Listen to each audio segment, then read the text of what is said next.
this. I long to be loved, and it is a constant anguish. What am I to do? Your question all right? I long to be loved, and it is a constant anguish. What am I to do? And most of us in this position, we all want to be loved, especially by what? Now, let's go into this. I've got what now? It's a very complex question. Why do we want to be loved? And why has it become anguish, an anguish? What is the cause, the root, or the motive wanting to be loved? You understand my question? I want to be loved by you. God forbid, but I want to be loved by you. Why? Is it I'm lonely?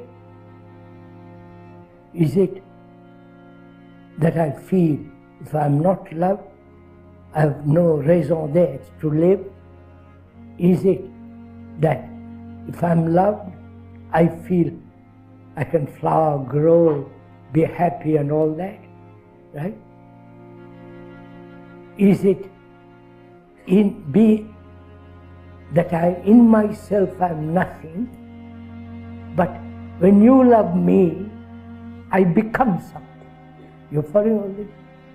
Please, this is your life, not my life. So please listen to this. So there is a cause which makes me say I want your love, right? There is a cause. There is a motive. There is a background which says I must have that, right? So we have seen some of the causes. I am desperately lonely. You all know that, don't you? Married, unmarried, whether you are amongst a group and so on. Human beings, through their self-centered activity, bring about loneliness. Right? Is that one of the causes of the desire to be loved? As long as there is a cause, the effect is to demand that you should love me. Right? So can I understand the cause and be free of the cause? Lekapi, you have understood what I'm saying? Please, sir, this is your life. I am lonely, depressed, isolated, and feel desperately unhappy. And if you love me, I see by you everything is so beautiful. So my demand, my desire, my longing is based on loneliness, demand for companionship with whom I can talk, unfold all the rest of it. So there is a cause, right? Now, do I see the cause? Actually, the cause is I am lonely. I'm taking that one instance. I am lonely. And I want you to love me, for God's sake. And you don't. You turn away from me. Either commit suicide, right? Or I become full of anxiety, right? Depressed, more depressed than ever. I then escape from myself, football, church, new guru, or the latest literature, the latest picture, talk about it, right? So, is the cause of loneliness seen? Loneliness is a sense of isolation, right? The isolation comes into being as long as I'm self-centered, thinking about myself. I'm unhappy, I want you to love me, You follow? I've reduced all my life, which is such an extraordinary thing, to a small affair that you love me. You understand? Such a petty little affair I've reduced it. And being isolated, I'm unhappy, and I wish you, crave for you to love me. This particular fly is fond of me. You understand? See the tremendous complexity of a very simple question. I want to be loved, and I'm not loved, therefore I'm full of anxiety. And the question says, what am I to do? When the brain is caught in such anxiety, such anguish, it can't think clearly, can it?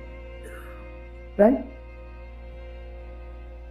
It can't even listen. It is so full of its own anxiety, its own sense of desperation.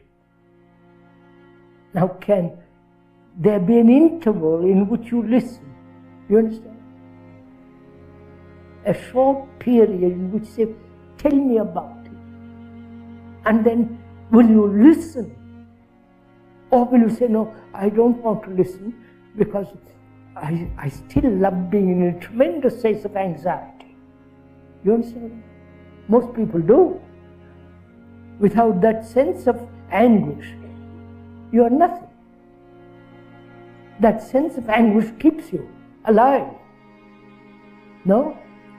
No, come on, it's all ordinary psychology, childish psychology.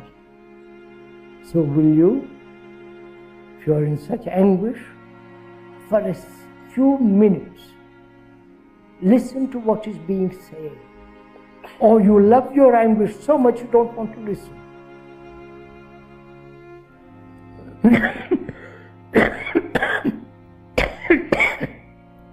So, as we were saying the other day, if you really listen with your heart, with your mind, with all your being, then you have a space. Your brain becomes quiet. Then you listen. Then that very listening is like a seed that's being sown. Then you don't have to do a thing. It then grows and multiplies. And when you understand, love is not something to be asked for. You don't stretch out your hand to be loved. That means you are dependent on somebody. That means you really don't love at all. If you are asking another to be loved, you're asking to be loved by another, that means you have no love in yourself. So obvious. If you have love, you don't ask anybody to be loved, that you be loved. See, we are making ourselves into beggars. That's what's happening. When we go to church, pray, we are beggars. When we want somebody to help us, we are beggars. Or when we depend on books, we are beggars. It may be all right, we are a beggar. But see the consequences of it. You're always depending on somebody else. And there are all those people who will help you fill your bowl full of their rubbish. So, see what has taken place when we hear this question. I want to be loved, and I am not. I live in great anguish. What am I to do? That means one has no love in oneself. Then how can another love you? You understand? If you have no love, and you are incapable then of receiving love. You understand? Love is not a vacuum, in a sense of emptiness. On the contrary, if you have that tremendous feeling not feeling, a quality, a depth, a beauty, then you don't ask anybody for love. It's like a cup being full. Right? If you have listened to this very carefully, then this problem is gone.